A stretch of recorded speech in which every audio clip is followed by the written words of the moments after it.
CSK, Mumbai. CSK ஜெயிச்சுன்னு சொல்றியே, உனக்காக இந்த சிலுவை ஜெயிச்சது ஸ்டேட்டஸ் வைக்க முடியுதா உன்னால? 3 மணி நேரம் 6 மணி நேரம் கிரிக்கெட் பார்க்கிற டைம் முழங்கால் போட முடியல. தேவ சமூகத்தில் நேரத்தை செலவு பண்ண முடியல. தெய்வ சமூகத்தில் ஆத்துமாக்காக கண்ணீர் வடிக்க முடியல. ஊழியக்காரனே, திருச்சபை வாலிப பிள்ளையே, எப்படி கிரிக்கெட் பார்க்க டைம் இருக்கு? உனக்காக சிலுவையில் ஒருத்தர் ஜெயித்தாரு, அவருக்கு உன்னால ஸ்டேட்டஸ் வைக்க முடியல. ஆர்சிபி வின்னு, தோனி வின்னு, சிஎஸ்கே வின்னு. மனம் திரும்பு.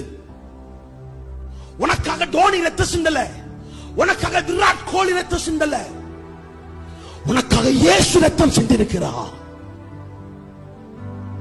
அவரை பிரஸ்தாபப்படுத்து, அவரை உயர்த்து. ஆர்சிபி தோத்துட்டு கண்ணீர், சிஎஸ்கே தோத்துட்டு கண்ணீர்.